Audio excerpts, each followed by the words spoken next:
All right. Good morning, everybody. It's great to see you. Welcome to the RBC Black Diamond Ball virtual workshop masterclass. I am so grateful that you've taken this time, your morning to spend with me. So if you got your breakfast, feel free to keep eating. But get this. This is a notebook. Make sure you have a notebook. There will be some really good takeaways, I promise. I mean, you'll be the judge of that. But the one thing I want to say before we even start is the first step is always the hardest. So, when you sign up for a workshop or you sign up to learn something, give yourself a big pat on the back because you've made that first step. You will get some good information here. So let's get started. Let's just jump to the next slide right here. So that is me. You saw me in the video, the sprinter. My name is Sam Effah.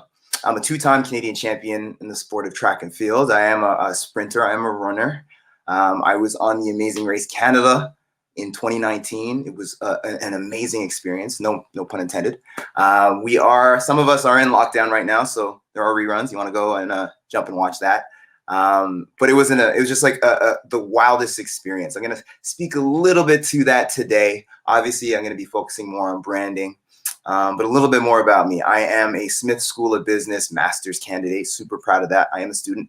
I am juggling a lot, but I am motivated. I am, passionate about what I do, and hopefully you get inspired today. Next slide. And lastly, this is a big reason why we're all here. I am an RBC Olympian. Before we even jump into the program and what I'm going to talk about, a lot of people ask me, what is an RBC Olympian? I'm telling you, it doesn't mean that I run around the bank. I'm not sprinting around the office, but instead it's this awesome, it's like an opportunity that RBC, my sponsor, has given us athletes.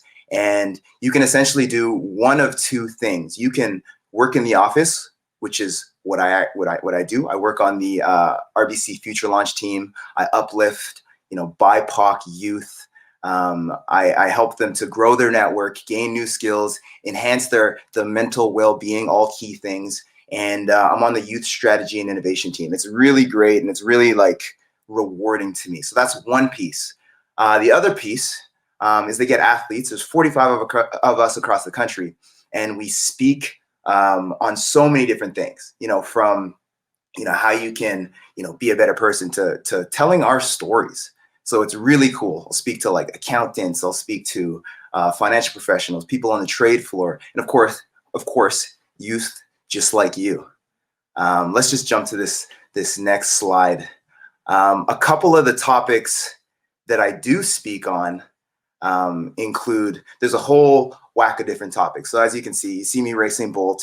That's one of my topics. So finding your inner leader. I raced him. I didn't win. You would have heard about it. But I went from a University of Calgary student, just like some of you on the line here, maybe in university, post-secondary, some in high school. And I raced him. I lost, but I learned so much. I learned that being an athlete is bigger than just, getting on the podium and getting all these medals, but it's using your platform to create tangible, positive change. And that's what I do over at RBC. Another one of my talks, you can see me running in some sort of contraption right there. I love this one. So that's the anti-gravity treadmill. This is something that NASA astronauts use before going into space, but they found out that there's a use for it as well in athletes. So when you're trying to recover for an injury, you can use that machine. You zip yourself up into this machine, air pressure manipulates the gravity, and you're able to run. And I had 2 broken hips at one point in my career. So I was using that to get back on my feet. And that's one of my talks. So talking about innovation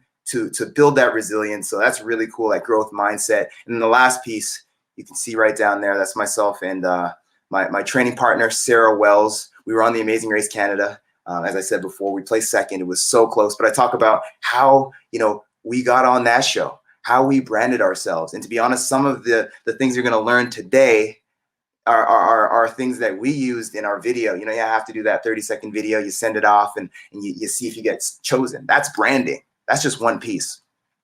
But anyway, we're going to keep going. Let's just keep things going. Yeah, thank you for that slide. So last piece about me, I am training towards my last and final shot at the Olympics in this pandemic. It's wild.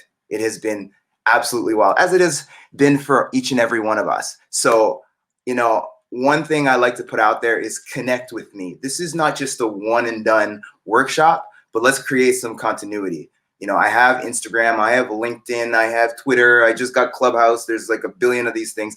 Feel free to connect with me. I want to know about your journey, and I want to know what you think about this workshop. So be ready and ask me any questions you want. There's no wrong answer. If we could jump to the next slide. So finally, you're probably wondering, why are we here today? Well, most of you have heard of a brand and the importance of having a personal brand. And I got to tell you, it's truly a game changer. You know, and I'm not just saying this as an athlete, but, you know, I'm also a student, and I've seen how having a good brand is so key in the workforce. Sometimes when you hear the word personal brand, it feels like this, you know, this buzzword. But you know what? Today you're going to get some real tangible takeaways. So again, get your pen and paper ready. Over the next hour, we're going to talk about the basics of a brand. We're going to talk about what it takes to make a good brand. We're going to talk about the importance of a good first impression. You want to dress up. You want to show out. That's why I got dressed Saturday morning. I want to show you guys that it's not just something I'm telling you to do. You got to show up each and every time. And then after that, we're going to put together an elevator pitch. So again, have that pen and paper. I want you to leave this feeling like you learned something.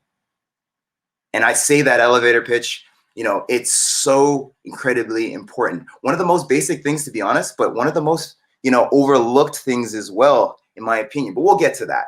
So let's jump to the next slide right now. So what is a brand? Right now you see a guy jumping. You see he's wearing Nikes. He's got socks on with the NBA logo. There's so many different things. We do have a chat, so jump in the chat. Like, give me some feedback. Tell me your thoughts. You know, what do you see in this brand? What does this represent? There's so many things here. A brand to me is what you stand for.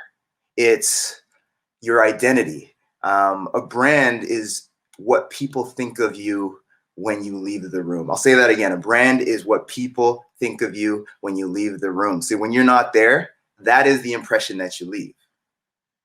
Let's jump to the next slide. This is a good one. And I'm not just saying that because I see those. I think that's bacon on that cheeseburger. I'm not going to lie. You know, I am an athlete, and I this is like one of my weaknesses.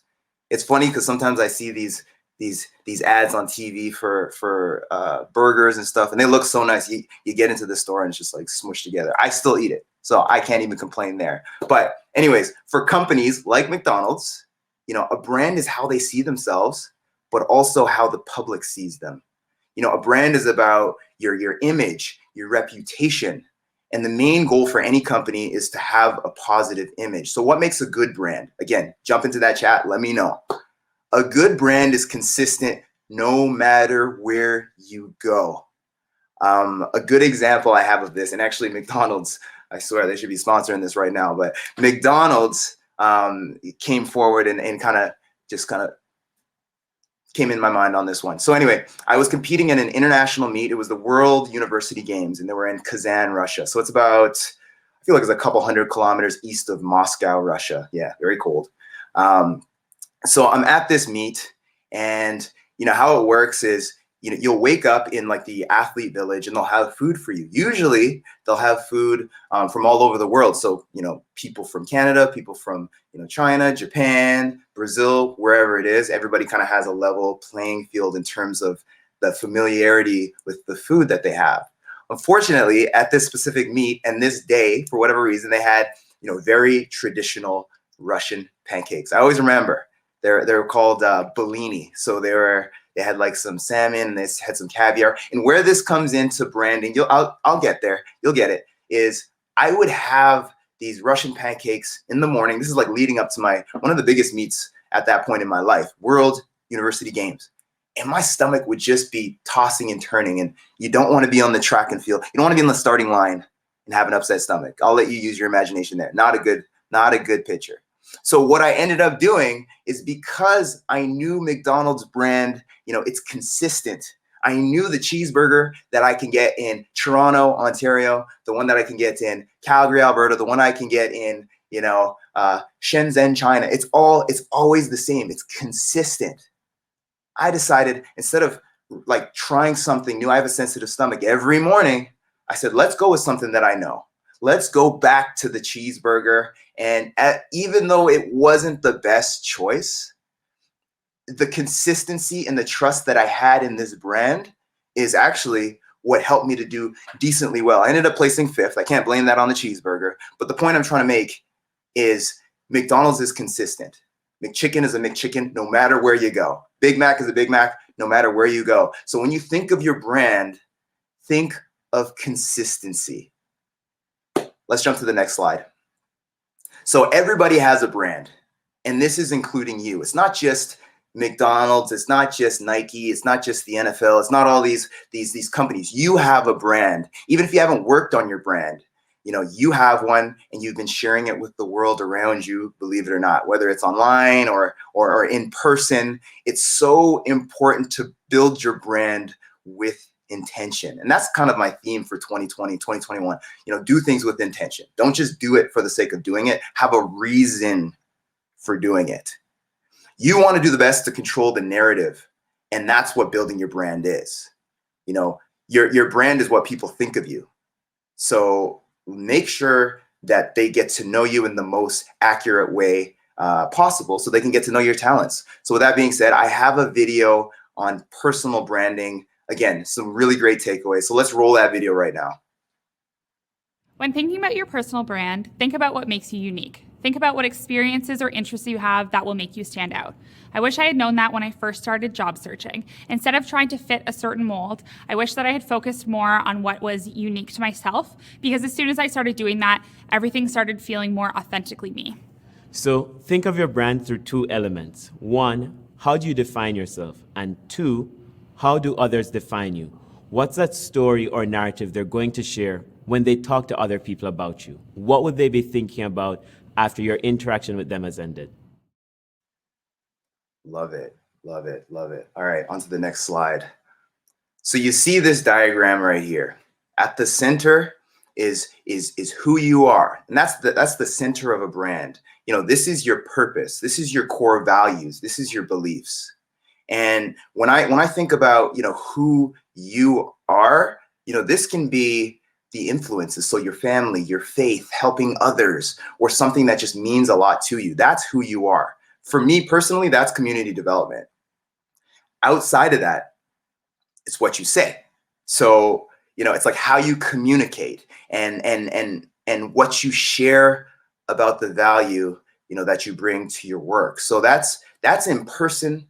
That can be in social media. That can just be you verbally talking. It's the perception people have of you. And then finally, outside of that, it's what you do. And a perfect example is me right here. I am a sprinter. I am a public speaker, clearly, this morning. And I am a mentor. I've been mentoring for the last 7 years. So that's what my brand encompasses. For you, it could be that you're a student. It could be that you're a volunteer. It could be that you're a musician. I always wish I could play the guitar. Unfortunately, I'm not blaming your mom, but you never put me in music class. But anyway, that could be you.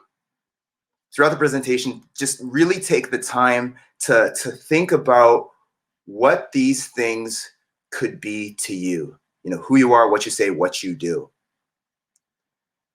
A good example, and I was on this morning, actually, I was just scrolling through Instagram and I was looking on social media, and I was looking at somebody's profile, and in my mind, I realized, I was like, this is branding as well. The funny thing is, what you post on social media also represents you.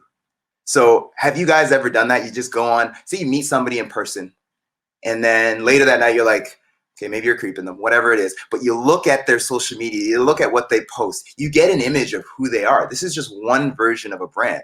Yes, it doesn't, 100% represent them, but it's a good way to get an idea of, what somebody is about and the voice that they carry. So that's why it's so important to be aware of what you post.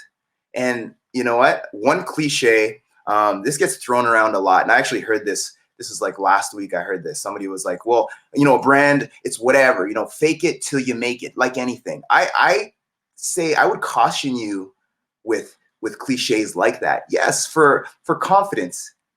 That's a great cliche. When you're looking in the mirror in the morning, you go, Sam, I'm going to be confident today. You're the man, whatever it is that it takes you to get that confidence. Great. But when it comes to your brand, you got to be very, very careful because, if you can't live up to who you say you are, or you come off as super unauthentic, or you do things that don't match you, you can ruin your brand like that. It can take 10 years to build something, 10 seconds to destroy it. So be really careful. So for instance, if you're in an interview, this is a really good example, actually. You're in an interview and your prospective employer asks you, what are you good at? And you're like, I'm an Excel wizard. I can make pivot tables. I can do all these fancy things on Excel. And when it comes down to it, you never even open a workbook in your life. Don't do it. You're setting yourself up for fail. And I see a lot of people, not saying that they say they're Excel wizards, but they definitely embellish. And when it comes down to like, Sam, we're in crunch time. We need you to build this Excel document. Now you're on YouTube, learning how to make how to make a table. Like, no, don't. I'm telling you, be very careful with your brand. Be authentic. Another example, if you want to get involved with volunteer opportunities, put out that you're a volunteer, because that will then it'll be consistent with your brand and you'll get those opportunities. So it's important to just match what you say you are, who you are, and what you do to what you want to do. Let's jump to the next slide. So this is 3 photos of me. This is kind of like the 3 Sams. Just made that up right now. Doesn't sound as cool as it did in my head, but that's okay. But for me, I consider myself somebody who is a sprinter, a speaker, a leader. I am no expert when it comes to branding, but I am continuously sculpting who I am. I get help from others, resources, even like as a master's student myself. I've reached out to people in my class and I'm like, how can I elevate my brand? So yeah, you see that sprinter, speaker, leader. As a sprinter, I've competed at 3 world championships, 2 Commonwealth Games, 3 World University Games. I'm training for the Olympics. That's a big piece of me. As a sprinter, as a speaker, I speak at a ton of events. I'm doing this one. I've done like maybe over 120 events over the last like 7-8 years. So a lot of events. So I consider myself a speaker. And then that last piece, a leader. This is something I'm building towards. And I see a leader as somebody who does these things, who mentors, who speaks, who is using their platform for good. So anyway, I put that in there because that's something I aspire to be. So think about, things for yourself that represent you. That is a brand in my mind. A really quick, simple exercise to do.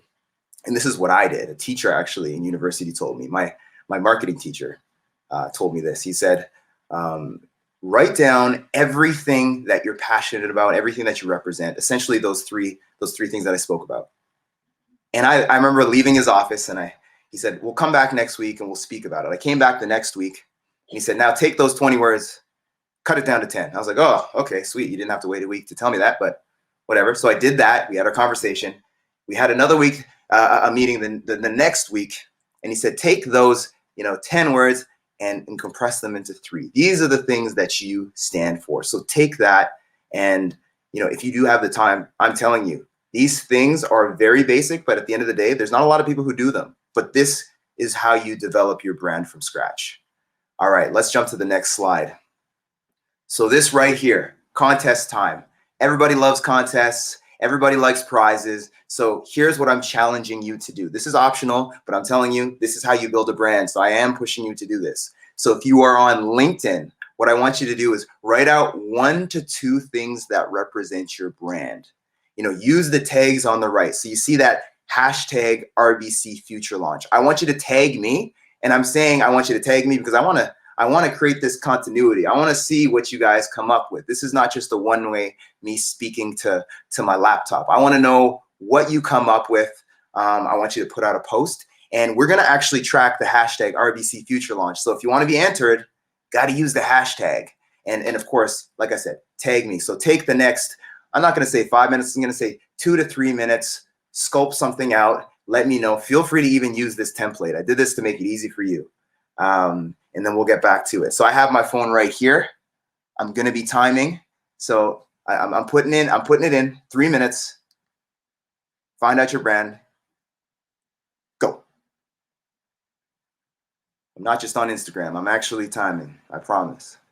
Maybe.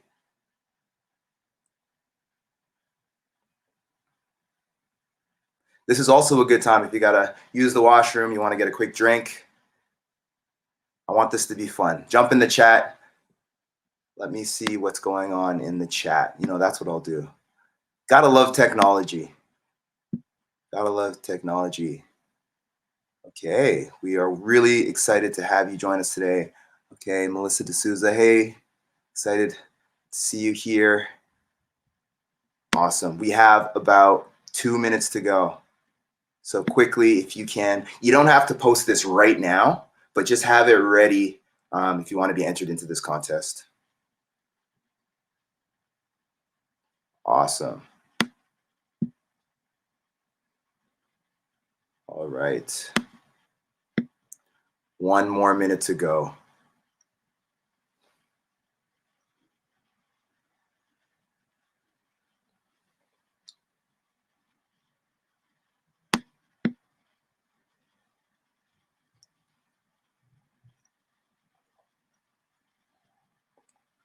All right, here we go. 20 seconds.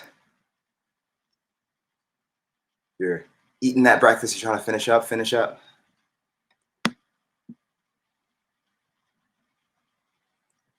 Okay, I'm gonna give you an extra 30 seconds. I see there's a question here.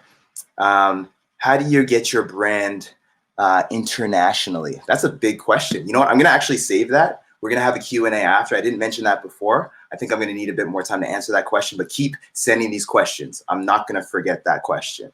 I like that. All right, let's keep things going. So if we can jump into the next slide. That was approximately 3 minutes. My timing might be off, my bad. All right, let's jump to that next slide. Perfect. So first impressions. This is, I'm gonna be honest, this is gonna get a little heavy, but I feel like with these workshops, these master classes, sometimes you gotta get real. So, you know, we all know the saying that it's what's inside that counts. And that's, you know, in my heart, that is so true. But the reality is, you know, within the first 2 minutes of meeting somebody and having a conversation with that person, I mean, they make a decision on whether they want to be associated with you or not. You know, people make assumptions on so many different things when it comes to race, gender, age, orientation, everything. Is it fair? Not at all. Are we working to change both, you know, conscious and unconscious biases? Absolutely. But what we can do is be best prepared as we can. I am definitely an idealist, but I'm a realist. So I think it's looking at a situation for what it is right now and being the best that we can. And I'm going to be as real as I can with you. So jump onto this next slide if you can. So I wrote an article in Canadian Running Magazine. This was in 2020, kind of like right after the whole George Floyd movement. And I was real. Like, they asked me to write an article, and I was like, okay, you know, if you're gonna give me that layup, I'm gonna slam dunk. I'm gonna be real. Like, I'm not giving any fluff. So if you get a chance, jump on. It's on my LinkedIn. It's actually on my Instagram in my bio at Sam_Effah. Go in my bio. This article is there. But in this article, I talk about my life as both a Black man in sport, but also in corporate. You know, in sport, you see situations where if you put in the results, you know, you put in the work, you get the results for the most part. No questions asked. That's just what it is. And I love the sport of track and field because when I'm on the track, you know, you're behind the line, you have your hands on the line, and you start sprinting. It's like, you know all the work that you have put in. You see a result from that. When you're lifting weights, you know, you're doing your cleans and your squats and your bench press, all that translates to your performance, and you're judged on your performance. It's very quantitative. You run a certain time, you win the race, you're on the podium, or you compete at the Olympics. My experiences in corporate, you know, they have been different. They have been. They've always been. You know, and like I said, I'm going to be real. Like, you know, the amount of times I've heard things like, you know, I wouldn't expect a guy like you to get into a master's program. Or the backhanded compliments, you know, when you do something good. This is why branding yourself can actually be very, very important, and branding yourself positively. I would hear things like, You're so well spoken for a black guy, or you're the exception to the rule. Keep it up. These are not. It's these weird I'm like, thanks, I guess. These are not compliments. These are definitely problematic, because when you're putting your best foot forward, it shouldn't come with negativity. But I want to reinforce to you that if you felt this, if you've gone through situations like this, you are not alone.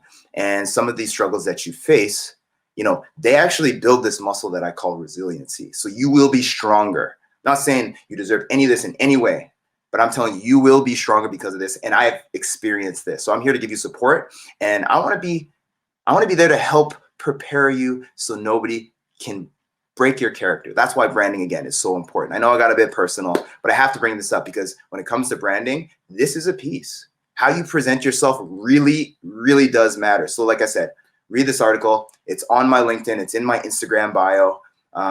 It gets pretty deep. So yeah, but this leads perfectly into our next topic. So if we can jump onto the next slide. So how are you present yourself? How you present yourself includes what you say, how you say it, how you act, your body language, how you dress. You gotta show up, and how you interact. I mean, it's a very important part of your personal brand. One of my favorite songs. Some of my friends, they hate on me for this, but I love. If you've ever heard "Classic Man" by Jadena, he's dressed up. He's a Nigerian American singer.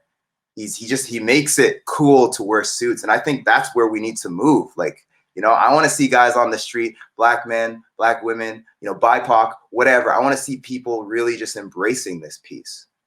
A good professional image, it will create a positive impression of you. And that's exactly what we want.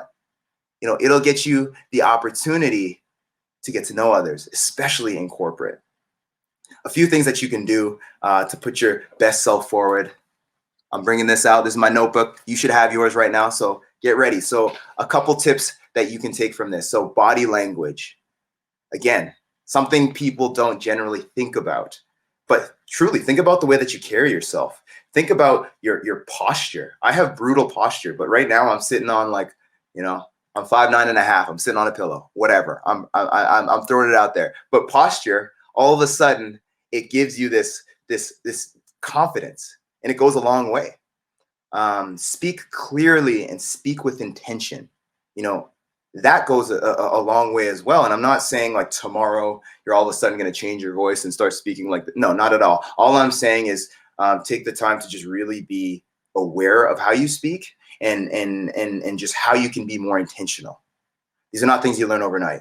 But the one thing I've learned with COVID-19 and not being in person is that if you need the practice, you can jump into an Eventbrite. So google.com, networking meeting, and you're just boom, like that. You can talk to people that you've never seen before. You can practice this stuff. You'll never see them again. So it's not like you're going to be heavily judged by people But like I said, practice as much as you can. And if you have the chance, check out this. It's a YouTube video by Amy Cuddy.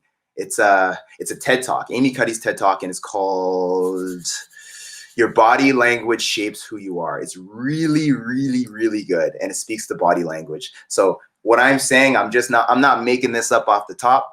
I am telling you, go and check this out. I promise you, you won't regret it. Let's jump to the next slide. So facial expressions, and small details, they're so important. It's not just your clothes that matter. As much as these 3 photos of me are, me with a backwards hat, me in a t-shirt, and me dressed up. Not everybody has a suit, but do your best, honestly, to put your best foot forward. Research indicates that, facial expressions, they play a significant role in how people perceive you. Right now, we're all about online meetings. So this is that much more important. All you're seeing is people's faces half the time. You don't know if I have a messy bedroom back here. I promise you it's clean, but you'll never know. But you're going to focus on my facial expression because that's all you see. You do see my poster back here. You can see that I'm, passionate about art and things like that. So have a bit of energy, smile, bring excitement, bring joy to the conversation. Nobody wants to talk to somebody who's just stone-faced. And a smile is just it's a basic interaction to talk with somebody.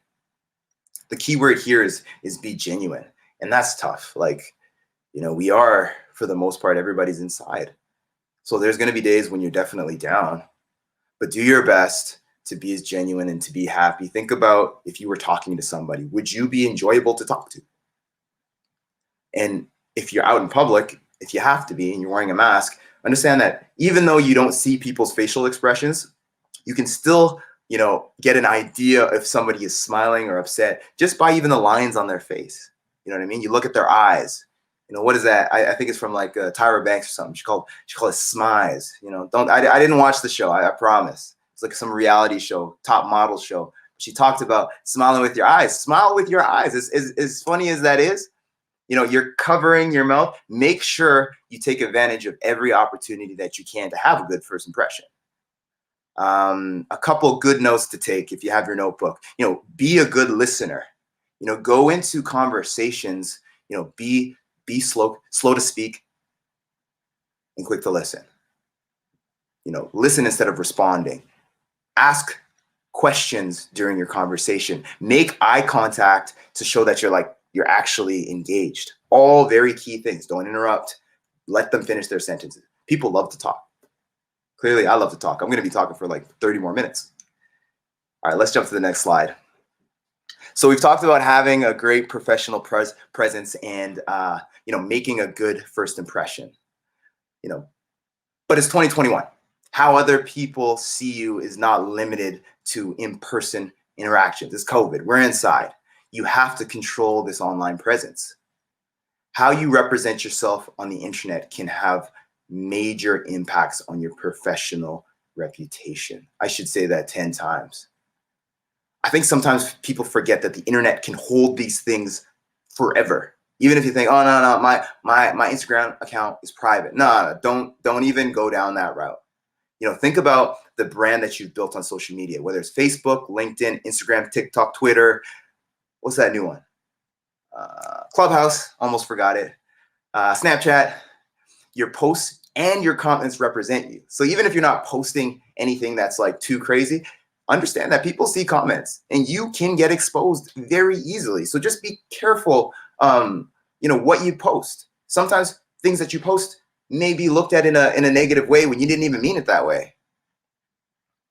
If you here's the thing. So if you want to post those crazy pics from last summer, COVID, you were going wild, you were partying, whatever it is. Here's the easy rule. If you do not want your boss to see it, you probably shouldn't post it. If your grandma or your mom or your brother, whoever, if you don't want them to see it, you probably shouldn't post it. So keep that in mind. I feel like an old guy telling you guys these things, but it's basic stuff. Be very aware of what you post. I promise you, it'll be worth it. All right, let's jump to the next slide. So this is kind of funny. So put yourself in a hiring manager or recruiter's shoes for a second. What would you do if you came across posts like this, from your employees? So the first one, I'll read this off. Cisco just offered me a job. Now I have to weigh the utility of a fatty paycheck against the daily commute to San Jose and hating the work. I believe that is, I don't know if that's on Twitter, whatever it is. Don't do that. It's public. I think that's a basic one. Don't do that. The next one, this one's Twitter. My boss is a complete idiot. The company I work for is ridiculous, truly. I can't even articulate the lack of professionalism in organization. You're just asking to take an L. You're asking to take a loss. Don't post that. I get it. You might be frustrated with the job that you're in, the situation that you're in. Don't post it because these things stay online forever. And then this last one, this looks like LinkedIn. That picture speaks for itself. He's what, cooling himself off with some beers. I don't even have to go into that. Don't do that. Ridiculous. So it's important. Bring your best self online, but be aware that everybody is watching. All right, let's jump to the next slide. A couple quick facts. So 92% of employers hired directly from social media in 2020. 79% of social media-based hires were done through LinkedIn. Excuse me. It's not COVID, I promise. 55% of recruiters have reconsidered a candidate based off their social media profile. These are very, very, very important metrics. This can be really good news if your profile is on point. You know, you have everything up there on your LinkedIn, everything up there on your Instagram, everything up there on your Twitter. Because if you have a positive online presence, you can position yourself for future opportunities like that. And that will give you amazing career growth opportunities. You know, for instance, you know, we do have these contests, like I told you, if you wanted to post earlier, this is branding. But if you post this event on your LinkedIn profile, not only can you show the good work that you're doing, but you can engage different thought leaders. You can tag, you know, the Black Diamond Ball TO, and all of a sudden it's like, oh shoot, you know, Sam is at Black Diamond Ball TO, or Andrew or Ashley or whoever is posting this. It builds this kind of, they call it brand equity. When you are associated with a bigger brand, all of a sudden it uplifts you. So I'll put it out there. You put your post out there with RBC Future Launch with that hashtag. You tag me. I will do my best to comment and like it, whatever, share it. I want to elevate you guys. All right. So remember, your brand is who you are, is what you say and what you're doing. Post and be very calculated and cognizant on what you do. So let's jump to the next slide right now. So we've went through, you know, the many do's and don'ts, you know, and first impression and personal brand. So let's think specifically about you again. Let's bring it back to you. It's not about me, it's about you. What is your brand? Let's jump to the next slide. I love this quote by Jeff Bezos, Amazon. You know, the guy's making money right now. Personal branding is what people say about you when you leave the room. I said this earlier. So I posed the question, and you could even write this again in the comments. You can type it in the chat. What do you want people to say about you when you leave the room?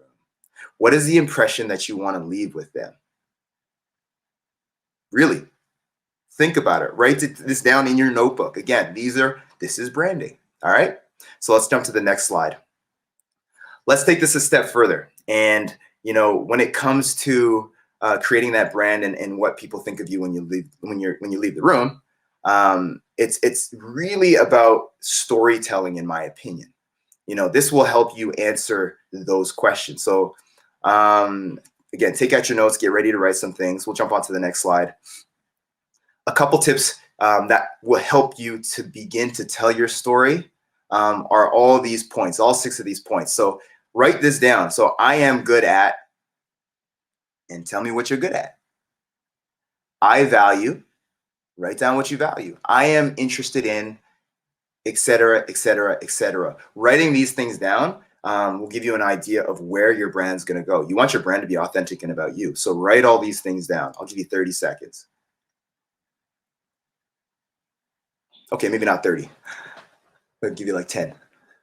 I'm impatient. I'm impatient. All right. We good? Okay, we're good to go.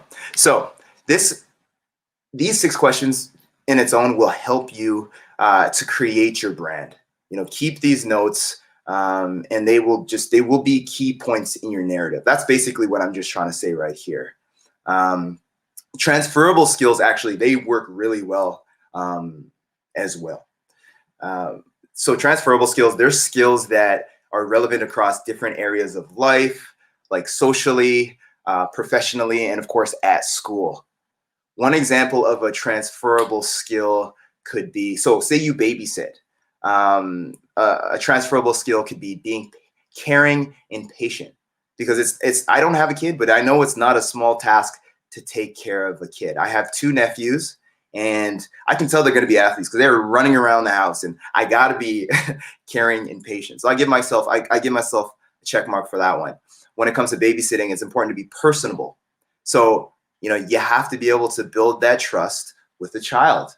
When I was feeding my little nephew, his name's Malik, and I'm trying to feed him. At the beginning, he didn't trust me. So he wasn't eating anything from me, but I had to be personable, and eventually he trusted me.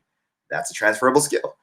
Being organized, you know, being able to clean up toys and keeping a routine are really key when you're babysitting. And as you know, if you got high energy kids can be throwing things. You know, sometimes you go to somebody's house, kids are running and writing on the walls and doing all these things. Like, you have to be organized to clean up afterwards. And the last piece being flexible and a quick learner. If you're babysitting and the baby's really young, what I learned, I mean, I won't say too much, but if you're changing a diaper, I mean, I had to be quick to adapt and learn. And luckily, I only had to do that a couple times.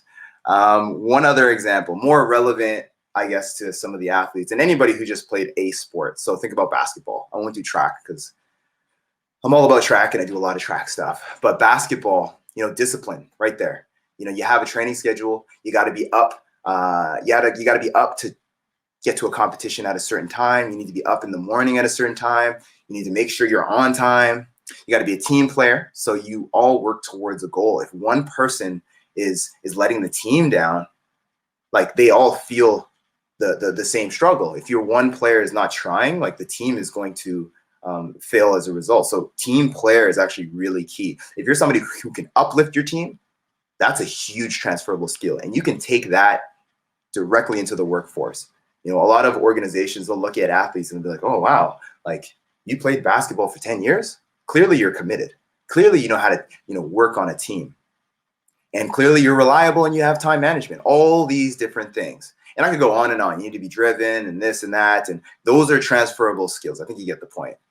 So now that you have all these things written down, plus some transferable skills, you're on the road to not only creating a story for yourself, but this is what branding yourself is. Let's jump to the next slide. So now this is my favorite, the elevator pitch. So using that information that you just put together and you developed, this is going to work. This is going to work perfect. So an elevator pitch, it's basically a sales pitch that markets you in a very short period of time. It's short, it's memorable, it introduces you, you talk about what makes you unique. It's should be natural and it should be really easy to understand. In theory, you could use your elevator pitch and introduce yourself to somebody you meet by chance in an elevator. I know it's COVID-19. We're probably not. I'm taking the stairs. I've been taking the stairs where I can.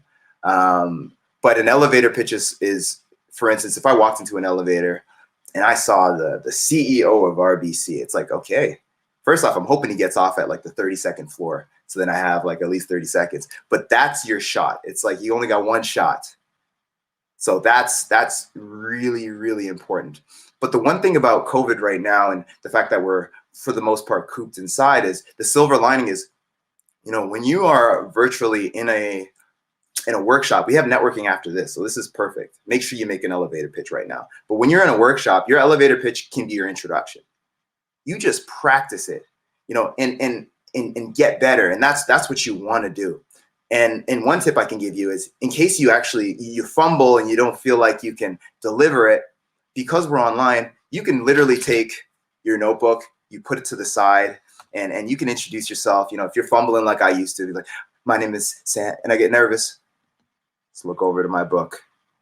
Oh, my name is Sam. I'm an athlete and I'm a student. Like, fine.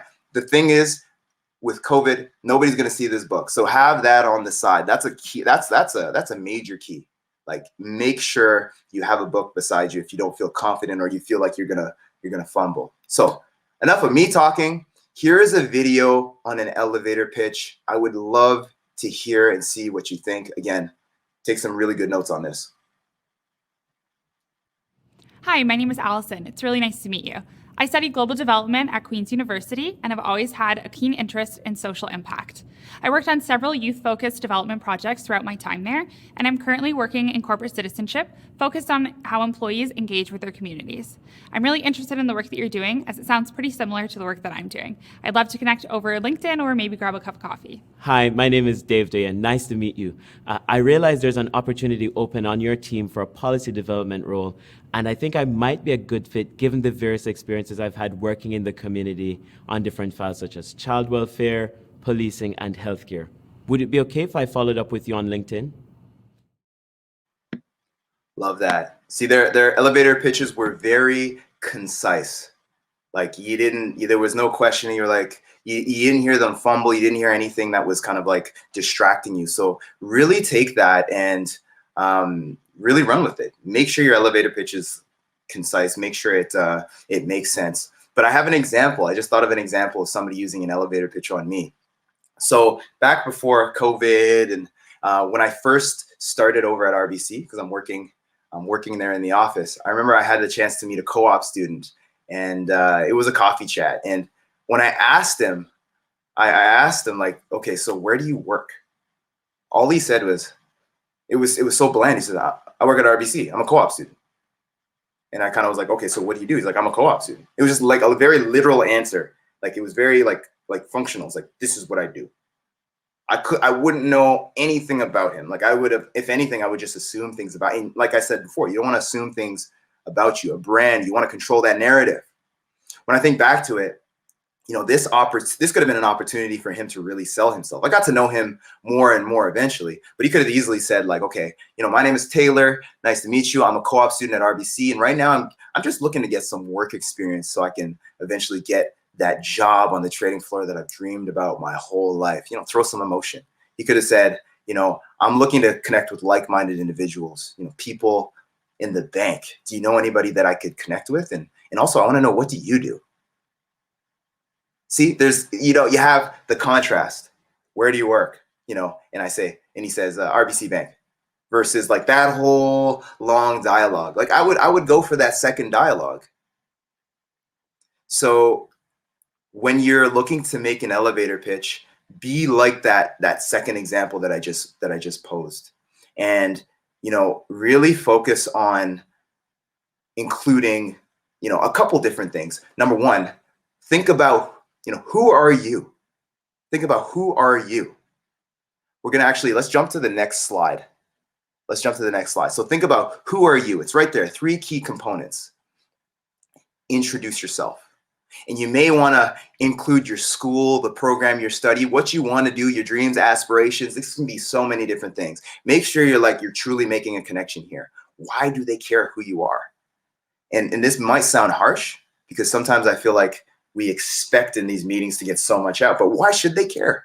Put yourself in their shoes. Would you want to listen to you? Would if you were bland and just like, I'm a co-op student, I don't want to hear that. Be exciting, or at least give me something unique. And that's the next point. You know, be unique about you. What do you have to offer? It doesn't have to be specifically to your work, because sometimes you don't have work experience, and not everybody's a high performance athlete. And I get that. And, you know, not everybody can say, oh no, I sprinted, I raced Bolt. Like, obviously that's a good point to speak on, but really dig deep. Think about what you have to offer. This is actually what I call your unique value proposition. What are your major accomplishments? What are any accomplishments? What are skills? What are passions? Make sure, you know, you communicate these passions and skills in a way that's meaningful and memorable. When you see, one thing I notice is, even if somebody is doing something that's not super exciting, if they come to me and it's very meaningful to them, I am more inclined to listen. It should be captivating, you know, so that the person that you're speaking to or networking with would want to hear you. And then the last piece, you know, suggestion of a next step. And I find a lot of people get this wrong. For me, this was like a trial and error thing.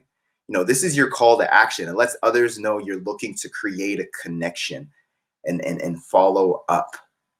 You know, saying something at the end of your speech, like, you know, would it be okay if I connected with you on LinkedIn? Obviously, make sure your LinkedIn's on point. If your LinkedIn is terrible, don't say that. But make sure you throw out the bait. And then the other piece is, ask if they have a card. Some people think that networking is like, you know, you make your own cards and then you go to an event and you just pass these things out like hotcakes. Think of that guy in the corner who may be selling his CD. Not against anybody who's selling their CDs. And if you're selling CDs now, come on, USBs, come on, 2021. But I'm saying, the amount of times that I've seen people giving out flyers, you go around the corner, you see those flyers in the garbage. Control the narrative. Like, you get their card, so then the ball is in your court. That has been, again, major key. Get your notebook out, write that one down. Some additional tips. You know, I said this before, but don't be afraid to hone in on your uniqueness. Think about things that are like even outside of the scope. If the individual, say he looks, you know, West African, and she or she looks West African, connect on that level. I find that's very genuine, very unique. I'll be speaking and I'll see that maybe they're wearing something. So in my culture, One very popular type of clothing is kente cloth. If I see it, and that's just like, it's yellow, it's red, it's green. It's like very, very distinguishable cloth. So if I saw somebody wearing something from there, I might ask about that. And then you create a connection that way. If it has to do with schooling and you guys went to the same school, boom, stick to what you can kind of connect with.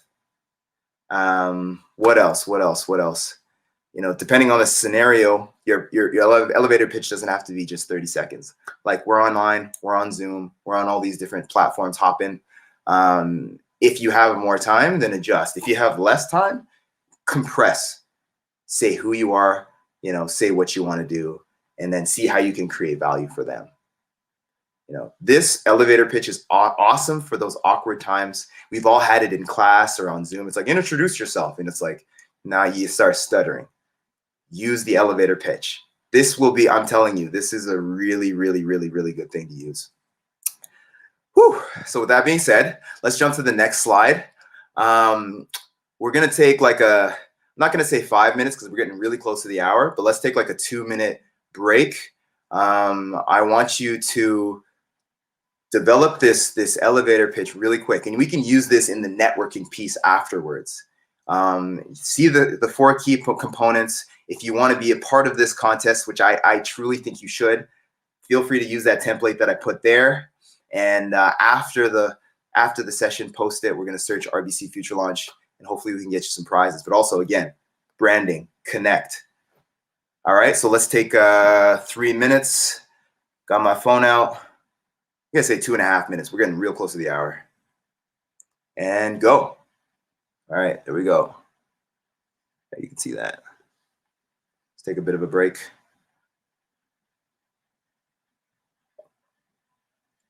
Build that elevator pitch.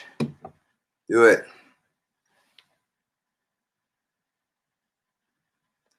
We're almost through the workshop. I hope you are all getting a lot out of this. Let me jump to the chat, actually. Let's see. Okay, I see Joseph Bonsu. Yes, go Ghana. Let's see. Cheryl, totally agree on showing up. How you dress can make a real difference. I like that.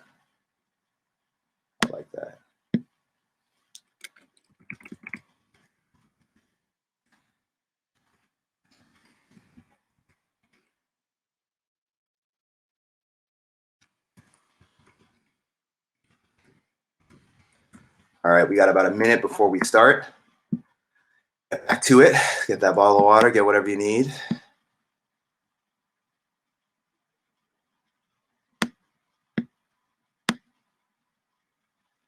Okay, we have a little bit of time.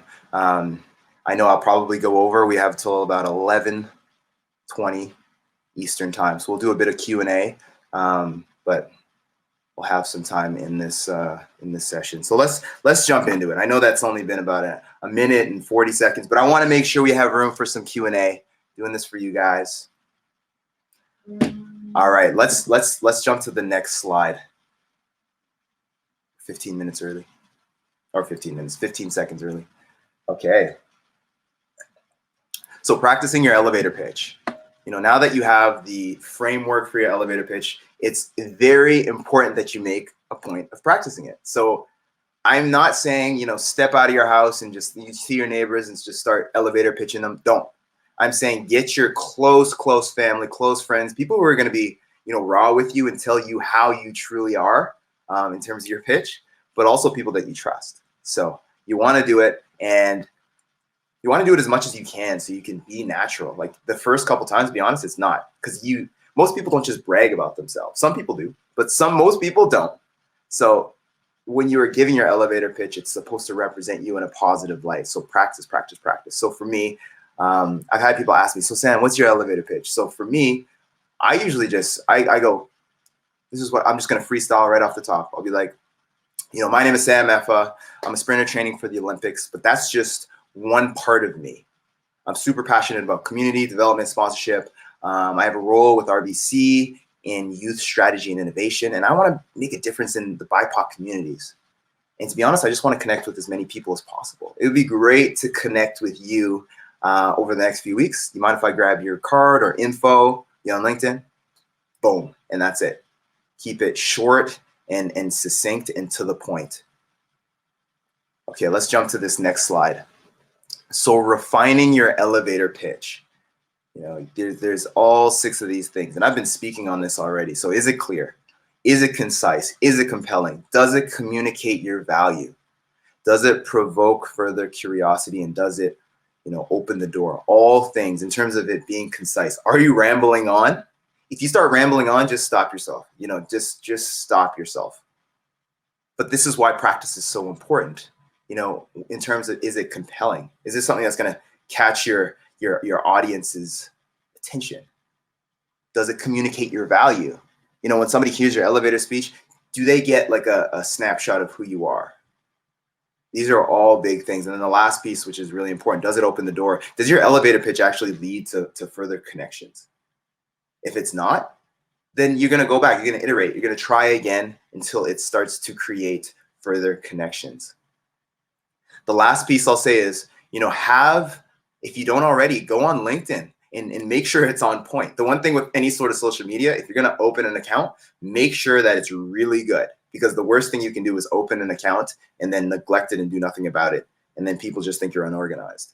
But I think LinkedIn is really important because it's like a digital resume, and it's a way to passively network. You don't even have to be there. You just have your account up there and people can send you messages. So I'm telling you, really do it. And there's so many resources to develop your LinkedIn.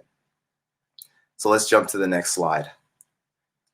So now that you've got an idea on how to develop your elevator pitch, here are the next steps that you can take with yours. Just continue to build with your elevator pitch and think of different scenarios. If you're going to a networking event versus a conference, there's slight differences. If you're going to a volunteer meetup, again, very different. You might kind of push on that volunteer side. If you're depending on the environment, you're going to adjust in that way. Next piece, validate your elevator pitch. With, as I said before, talk to friends and family who can definitely give you the confidence. But once you're confident enough outside of that circle, inside that circle, jump outside of that circle and go public with it. You could be ordering Starbucks somewhere, or at a drive, or maybe not a drive-through, but you could be ordering somewhere, and then you kind of just throw that elevator pitch. They may look at you a little bit crazy, but hey, it is what it is. You may not see that person ever again. I like to look at situations where I probably won't see that person again, because then it gives me this sort of sigh of relief that, okay, if this went terrible, okay, I probably won't see you again. So just validate it with people outside of your circle. That's basically where I'm trying to go. I hope not a ton of people are going to Starbucks and elevator pitching. This might be a bit awkward, but that's okay if you do. Be sure to revise it and just plain old practice. A great quote from Dale Carnegie is, practice doesn't make perfect, but practice makes permanent. The more you do it, the better you're going to be at it. Let's jump on to the next slide. So in case you missed it, the 5,000 times I said it, bring your notebook everywhere you go. Use your elevator pitch, bring your notebook with you at volunteer events, networking events, anything online at this point. It's a perfect conversation starter. So yeah, I just wanted to make sure that you really take that in. The things that I repeat in this masterclass are things that you should definitely keep in mind. Don't overlook them. Let's jump to the next slide.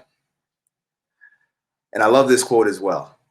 Your smile is your logo. Your personality is your business card. How you leave others feeling after having an experience with you, that becomes your trademark. That's straightforward, is exactly what it is. So it's, that is to me what a brand is. Okay, let's jump to the next slide. All right, so one last push. If you feel like posting, cool. If not, that's cool too. But I want to know what you thought of this workshop. So if you can jump on LinkedIn as well. If you want to do all three and you're feeling like you want that prize, cool. If you want to do one, cool. If you want to do none, that's okay. But yeah, tell me your story. I want to know, what you learned from this session as we get to wrapping it up. And let's jump to the next slide. I also want you guys, as we leave this workshop, to be ready to take on the world. RBC has a ton of different resources. So you can see it right there. RBC Future Launch at Home is an awesome program that can make you not only feel connected, but give you the resources you need at a time right now. You shouldn't feel like you're alone. And programs like this will definitely give you the upper hand. I promise you. There's virtual skill development workshops, online modules, mental well-being and support services. There's a ton of different things here. So check out that website. You see it there, rbc.com, Future Launch at Home. Lots of great stuff. Let's jump to the next slide. Some more opportunities. We have, 2021 roles, summer 2021 roles. So yeah, see if you can apply sooner than later, if anything, but there are roles in all areas of the bank. And, our main goal is to give you an opportunity to apply, and apply the theories and concepts that you even learned today in real situations. So apply for these roles. Let's jump to the next slide. And then this is something that's really cool. This just dropped. So RBC Upskill. I'm personally I'm learning more and more about this as well, but I'm loving this. So it's powered by Future Fit AI. It's a free online tool. Yeah, you heard me. Free. And it helps you to discover your potential and unlock your career potential, as it says right there. It's like having your own virtual career assistant in your pocket. So many things you can do to basically just like upgrade yourself. And self-development right now is very key. If you feel like you're bored all the time, well, that's self-development time. Let's jump to the next slide. And right there, you see the website there, rbcupskill.ca. There's a lot that you can really take from that. So just take a moment, write a couple of these things down. If you really just go to the website, you'll find out everything that you need to know, rbcupskill.ca. And let's jump to this final slide, I believe. There is a workshop survey. So if you enjoyed this workshop, I would love to hear your feedback. Take 20 seconds, use your phone. I just learned how to use a QR code. I feel old, but when you're at a restaurant, I went to a restaurant once, I promise. During COVID, one time, maybe twice. But anyway, you would scan the QR code like you would do in a restaurant, fill out the survey. Let me know what you think, be honest. And yeah, please do follow my journey to these 2021 postponed Olympics. I am motivated to get there, and I want you to be a part of this journey. I am doing a lot. I'm doing my master's at the same time, but I want to just inspire you to feel like, okay, if Sam can do it with all these different things, if Sam can push for the Olympics, maybe I can apply for that job, or maybe I can, accomplish that goal that I've always wanted to accomplish. So not only am I proud to be, an athlete, but I'm proud to be a volunteer. I'm proud to be a mentor, and I am proud to be an RBC Olympian. Thank you for tuning into this workshop. We're going to jump right to Q&A right now, and we have about 15 minutes. So let's just do that. If there are any questions, let's just jump onto that. I'm going to jump into Hopin, or I am on Hopin. I'm just going to jump to the Q&A on Hopin, and we'll go from there. I see VG, thank you for the amazing session. You're welcome.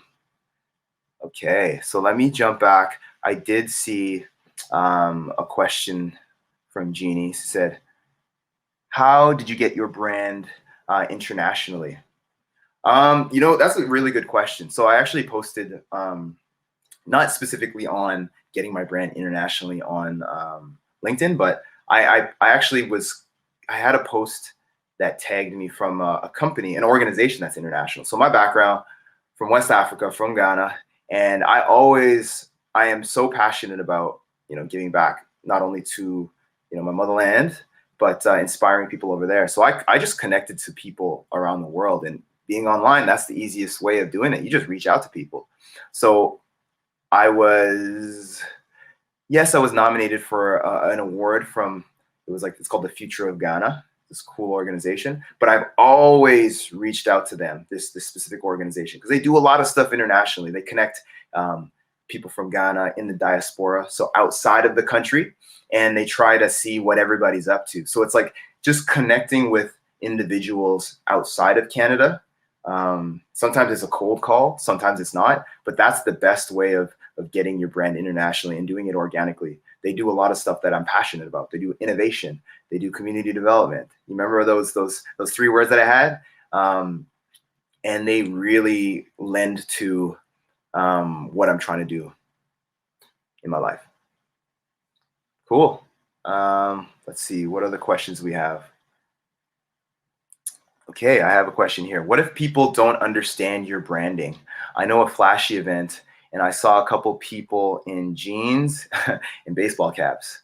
I don't understand how they did not know it was a black tie event. That's tough because it could go two ways. So for the organizers, like if it was explicitly stated this is a black tie event, it's on every flyer, it's consistent, kind of like I spoke on the very beginning about McDonald's and how it's consistent on everything, then ultimately that's on the attendee. And if they're not reading, if they're not able to see that, you know, on the poster, there's a man or woman or somebody on the front cover and they're in formal attire and they come in a baseball cap, unfortunately, that's just the reality of it. Some people just don't get it, or sometimes people just forget. But making sure that is intentional there.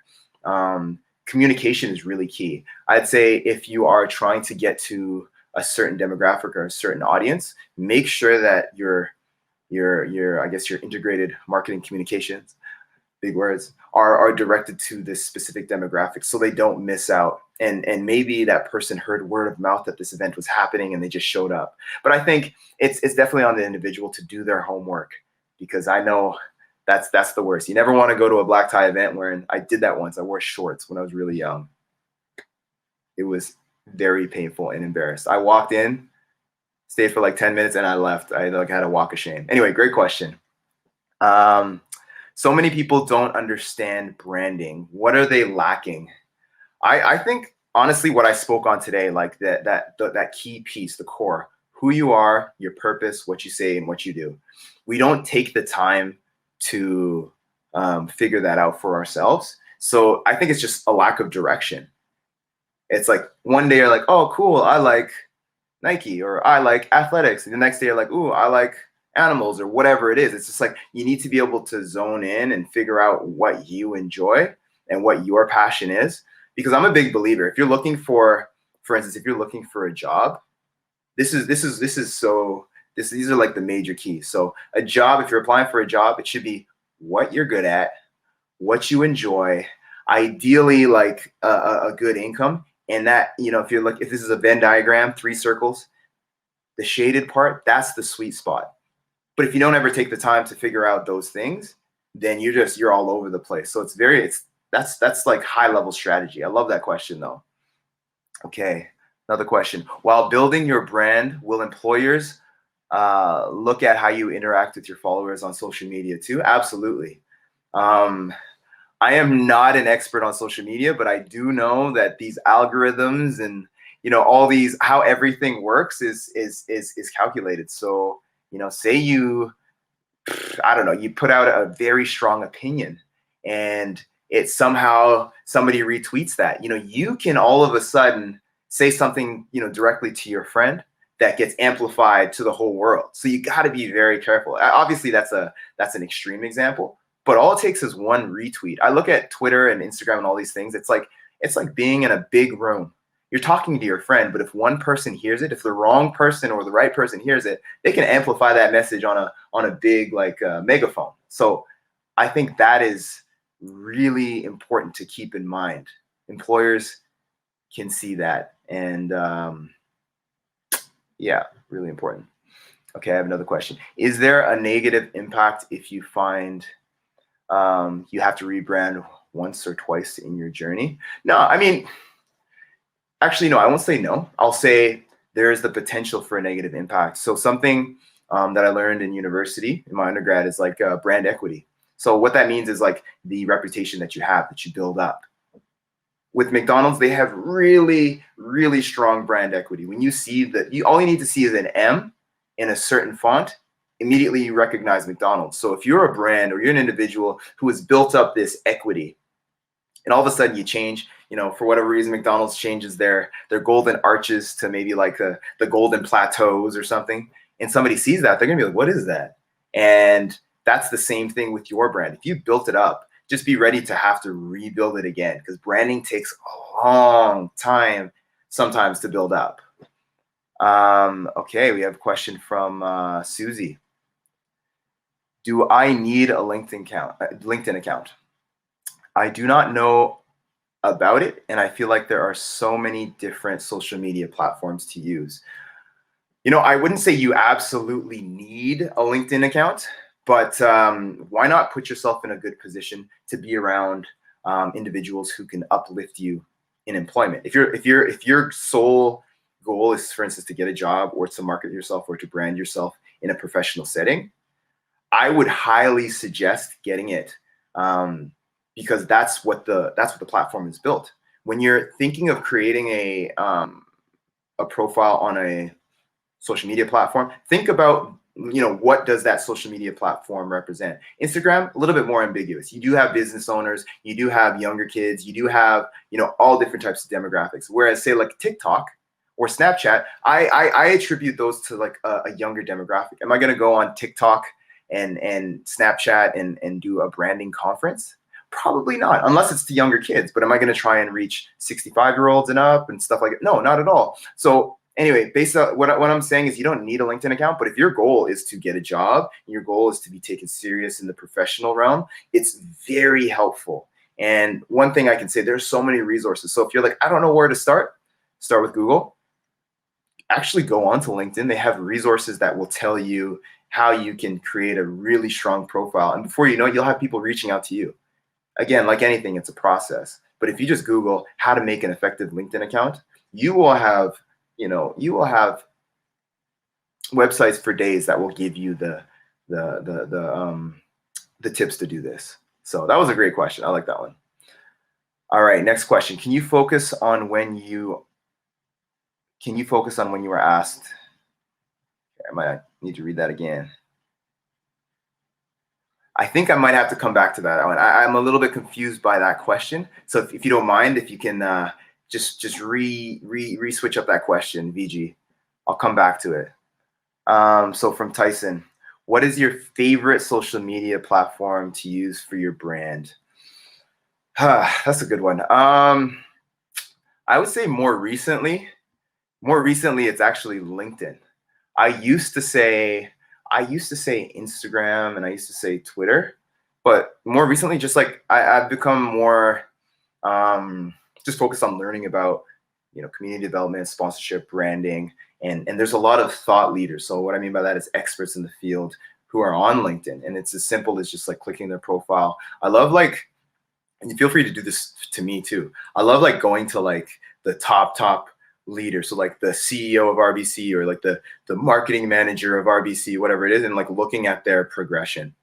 And then that gives me an idea of, okay, this is what I got to do to get there. It's like, okay, this person went to community college, or this person did a trades apprenticeship, and then eventually they got a job here, and then that elevated them. I really like LinkedIn because it's a unique and different type of way to tell a story. Whereas something like Instagram, you can definitely tell a story, but it's not as chronological. And to be honest, you control that narrative heavily. You can see there's people who post this is how I got the career that I got, but it's not as structured to see that journey. So definitely right now it's LinkedIn because I'm just a little bit nerdy and I enjoy it.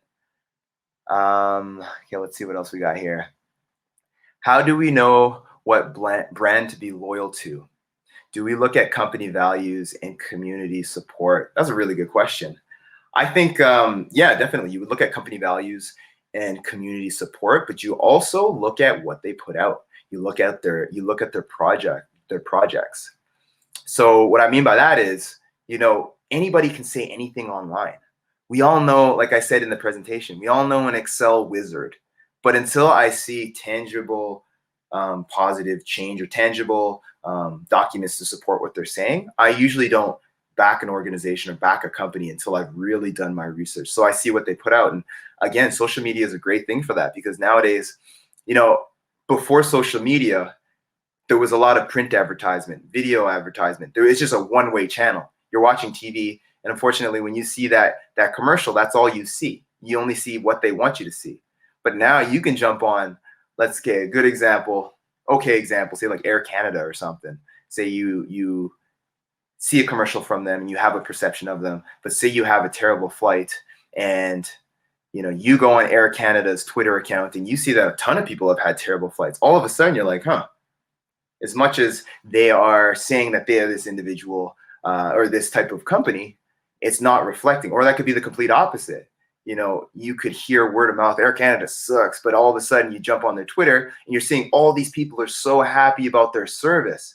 And that's the biggest thing. So yeah, it's when it comes to brand loyalty, I look at community values, community support, but I also see what that company puts out, and I look at the track record. And that's nothing against Air Canada in any way. There's some really great things. There's some, I'm sure, things that they need to improve on, but it's just, you have to go directly to their channel and see what they do. Okay, so I'm gonna jump back to VG's question. I hope I said that name right, VG. So when you're in an interview and you're asked a question, tell me about yourself. What is the main thing that you should focus on? So, I mean, I would say the main thing actually is just, be very intentional with what you speak on. So those three things a couple of the things that I talked about. So yourself. So make sure you have a point where you actually explain who you are. They don't know you. Think about if you meet somebody for the first time, you want to know about that individual. So yeah, obviously your name, where you come from, give them a bit of a background. I would say lean heavier on how your relevant experience would lend to the job, but also the unique selling piece. What is it that makes you unique? Let's say this is a job that everybody wants. There's 500 applicants. You have to be able to stand out to then be looked at. Because if you're saying the same thing as everybody else, oh man, like let's say you want to work at Canadian Tire or something like that, and you're like, I want to work at Canadian Tire because I saw on your website you guys are passionate about Canada and supporting athletes on the community side, but also you have quality products and blah blah blah blah blah. Like everybody is saying that. How are you going to be different? Think about how you could storytell what we said here. You could be like, and this is a funny story. I randomly say Canadian Tire, but I would say something like, I remember being young and walking into Canadian Tire. I didn't have a ton of money, but I was there with my dad, and he bought a couple tires from Canadian Tire. Canadian Tire, of course. There was like $3 change, and instead of giving me cash, they gave my dad Canadian Tire money. For those who are older, they know what Canadian Tire money is. It's not actual. I mean, you can use it at Canadian Tire, but you can't use it anywhere else. And then I would speak on, getting Canadian Tire money. That was a really cool experience. And that was my first experience with the brand. And that's why I know that I want to work here, because, I remember that experience with my dad and it makes me feel happy, whatever it is. But focus on storytelling and be unique to your experience with that brand. Be authentic. And that was just off the top. That was just making it up. But to be honest, that's a little bit of my connection with Canadian Tire money. I remember my dad gave me like 45 cents or whatever it was in Canadian Tire money. And I was like, what is this? And I went and researched. So perfect. I think we are good for questions. I think that is good. Like I said before, feel free to follow me on LinkedIn, Instagram, Twitter, all those social media platforms. And let's keep the conversation going. I am super happy to have been able to jump on here. I am proud not only to be on the RBC Black Diamond Ball Workshop, but to be able to speak to you, and hopefully I've motivated you to take your next step in not only your career, but your brand journey. So thank you guys and girls and everybody out there, and good luck. Dear future, you are more uncertain than ever. But I am more determined than ever, because I'm choosing to stay connected, even when isolated. I'm checking in with myself, not checking out. I'm making it count, not just counting the days. Now with free virtual resources on RBC Future Launch at Home, I'm empowering myself today to be ready for whatever comes tomorrow. Future, I'm coming for you.